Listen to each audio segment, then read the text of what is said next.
My name is Marian Ellis. I am 67 years old, a retired school secretary, and a widow of nearly 5 years. I thought I had already known what heartbreak felt like until the day I came home early and saw my own son breaking into my house. The cab stopped in front of my driveway, and the first thing I noticed was the large white moving truck parked outside. Its back door was open, boxes stacked high, the afternoon sun glinting off the metal. For a split second, I thought one of my neighbors was moving out. But then I saw Daniel, my only son, kneeling by my front door, a wrench in his hand. Next to him was his wife, Kara, holding a screwdriver, both frozen like children caught with their hands in the cookie jar. My breath caught in my chest. "Daniel," I managed, my voice trembling, "what are you doing?" He turned, pale as paper. The tools fell from his hands with a sharp clang. Kara opened her mouth, but no words came out. I took one step closer and looked toward the truck. My late husband's old radio, the china set we bought for our 10th anniversary, my mother's jewelry box. My heart stopped. "Mom, you weren't supposed to be here," Daniel stammered. "No," I said, the anger slowly overtaking the shock. "But I am." That morning had started like any other. I woke up at 6, brewed my usual cup of coffee, and checked my suitcase for the 3rd time. I was supposed to fly to Phoenix to visit my younger sister, Elaine.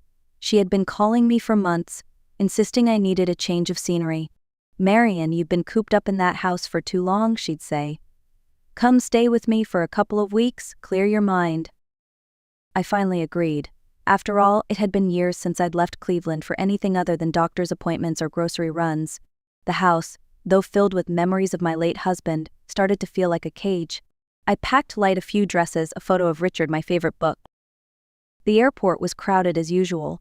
I found a seat near the gate and tried to distract myself with a crossword puzzle. At 10:15, an announcement came over the speakers. "Attention passengers on Flight 427 to Phoenix. Due to unexpected maintenance issues, this flight has been canceled." A sigh rippled through the waiting area. People grumbled, phones came out, complaints started. But in that moment, something deep inside me whispered, "Go home." It wasn't logic, it was instinct. Maybe a woman's intuition, maybe something greater.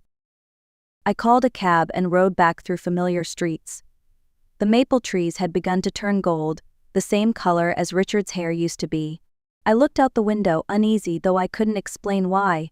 I just knew I wasn't meant to leave that day. As soon as I stepped out of the cab, the uneasiness that had followed me from the airport hardened into pure dread. The moving truck sat heavy and silent in the driveway, its engine still ticking.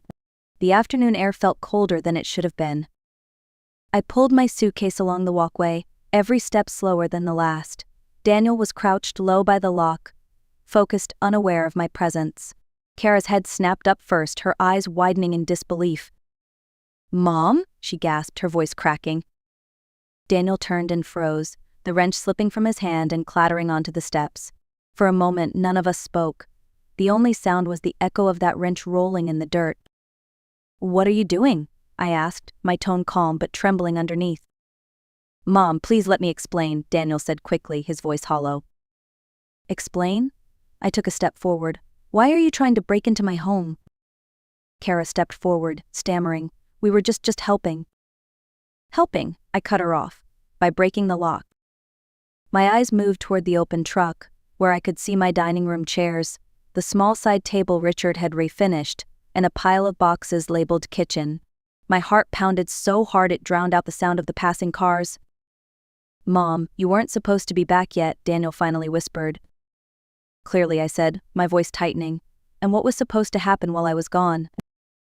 I walked past them without another word and climbed up the ramp into the back of the truck. The smell of old wood and packing tape hit me first. Then came the sight that twisted my stomach into knots.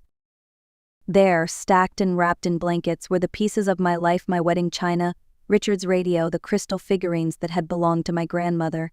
Every object told a story, and every story had been carelessly boxed away.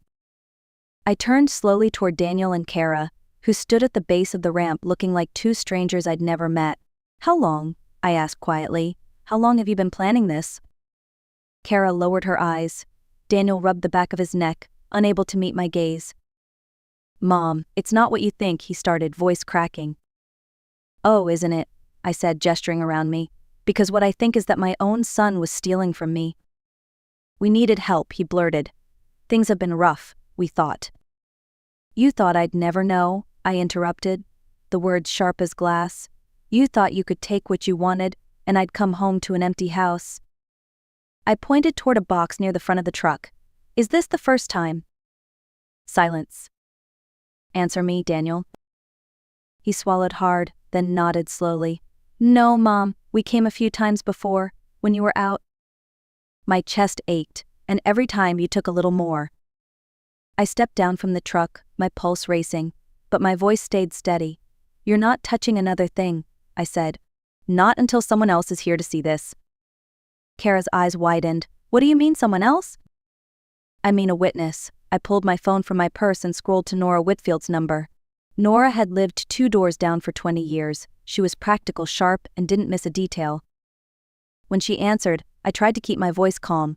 Nora, could you come over right now? Please. She didn't ask questions. On my way. I ended the call and pressed record on my phone's voice memo app, the small red light glowing at the top of the screen. Since you both like to explain things, I said evenly, you can explain them while I record. Kara's face went pale. Daniel swallowed hard. Within minutes, Nora appeared at the end of the driveway, wearing her gardening gloves and an expression that could cut glass. She took one look at the scene, the open truck, the tools on the ground, Daniel's posture, and folded her arms. Good Lord, Marion, she said, what on earth is going on? They were helping themselves, I replied. Daniel looked like he wanted the ground to swallow him. Mom, please. Start unloading, I said. Every last box. Right now. Because when the police come, I want them to see exactly what you tried to take. While Daniel and Kara began returning the boxes, I pulled out my phone again and dialed a locksmith. My hands trembled slightly, but my voice stayed firm. Mr. Alvarez, it's Marion Ellis. I need every lock in my house changed today. He recognized my voice from years ago when he'd replaced the back door knob after Richard passed. All the locks? He asked, surprised. All of them, I said. Front, back, and garage. I'll pay extra if you can come this afternoon. By the time I ended the call, Nora was standing beside me, watching Daniel struggle to carry the heavier boxes back inside. You sure you don't want me to call the police? She asked quietly. Not yet, I said. I want everything back in my house first. Then I'll decide. Neighbors had begun peeking from behind their curtains. The quiet street buzzed with whispers. I kept my chin up. Let them look. I had nothing to hide. Mom, Daniel called weakly from the porch. Please, we can explain. Don't waste your breath, I answered, my tone even. The only explanation I need is why my home looks like a storage sale.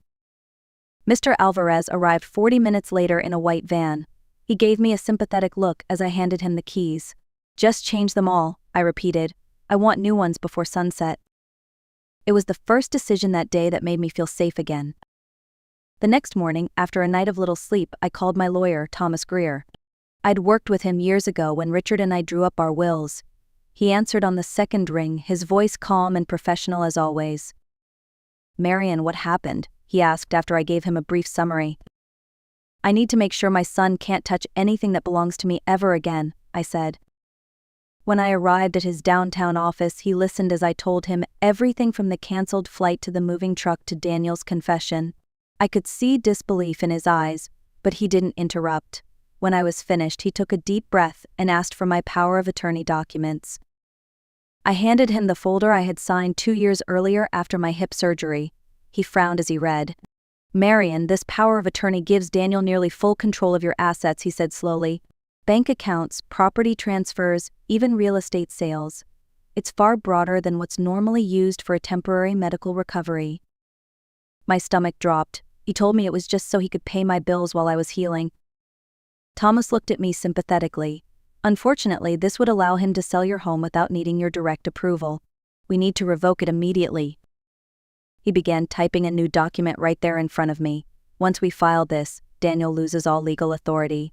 And I'll send a notice to your bank, utilities, and the county records office today.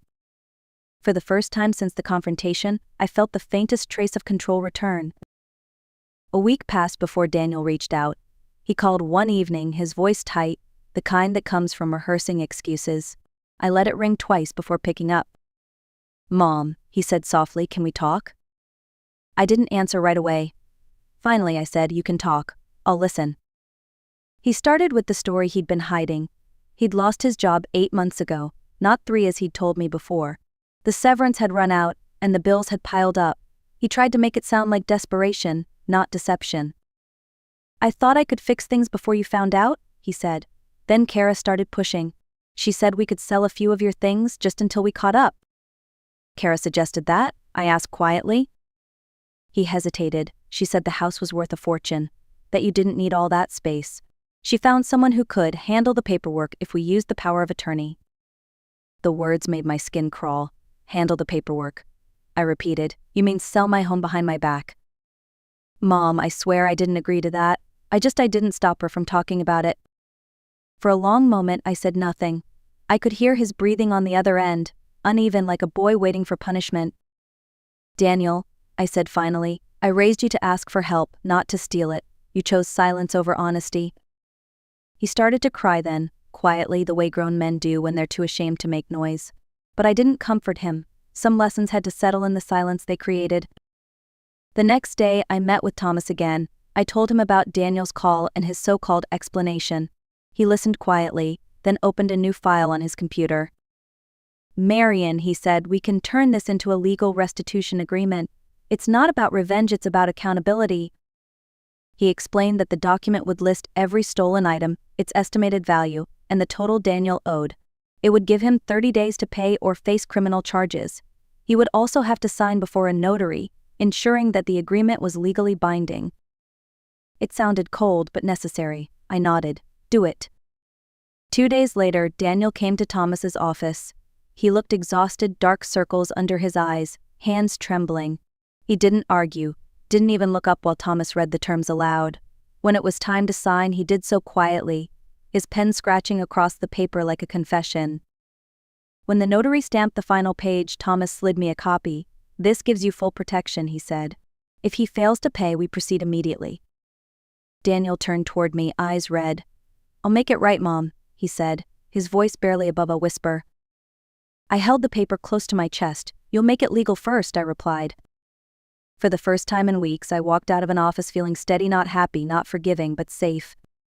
The next 30 days felt like an invisible trial, one that tested not just Daniel's resolve, but my heart. Each week I received a small envelope in the mail. Inside was cash and a handwritten note. Week 1, $1,200. Week 2, $1,500. The handwriting was shaky, rushed, but genuine. Daniel picked up 2 jobs, a night shift at a warehouse and a part-time position at a gas station. He sold his car and started riding a bike to work. I learned all this from Nora, who saw him pedaling through the neighborhood before dawn.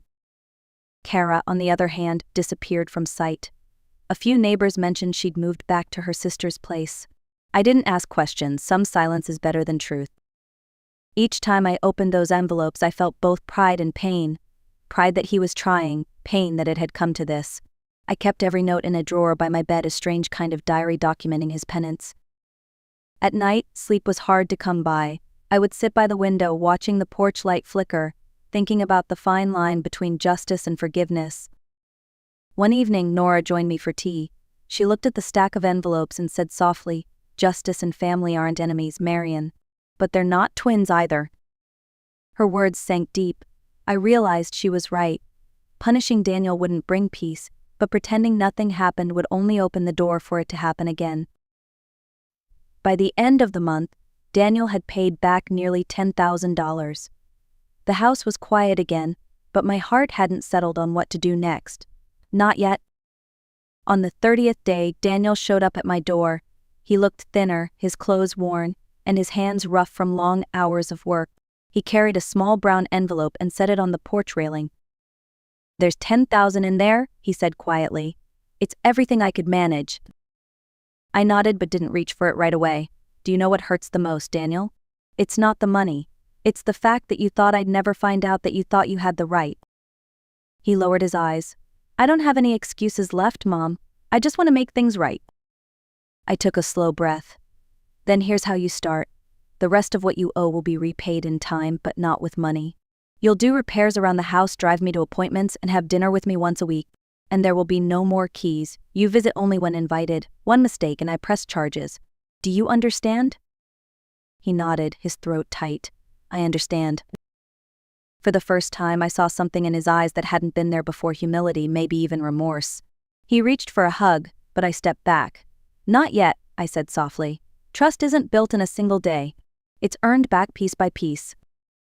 That night, I placed the envelope in the drawer beside his other notes. It wasn't closure, but it was a beginning. Months passed. The seasons shifted, and the house slowly began to feel like mine again. The locks gleamed with new brass, the walls no longer echoed with tension, and even the air seemed lighter. Some items never returned: my mother's gold brooch, Richard's old toolbox, but I stopped counting what was gone. Instead, I started noticing what remained. Daniel kept his word. He came every weekend, fixing the porch railing, trimming the hedges, repainting the shutters. We rarely spoke of what had happened, but his actions spoke louder than any apology. Bit by bit, the silence between us turned from guilt to understanding. Sometimes, when we'd finish a project, we'd sit on the porch with coffee, saying little. He'd tell me about his new job at a construction firm, how hard it was to start over, and I'd nod, proud but cautious. I didn't give him his key back, and he never asked for it. One evening, as the sun dipped low and the sky turned gold, Daniel looked at me and said, "Mom, I don't deserve your forgiveness." I smiled faintly. "Maybe not yet," I said, "but you're earning my respect again. That's a start." I've learned that forgiveness isn't something you give, it's something you grow into. And peace, real peace, comes when you stop trying to rewrite the past and start protecting your future. If this story made you think about family, trust, or boundaries, please like, share, and tell me in the comments where you're watching from. Your stories remind us that it's never too late to begin again.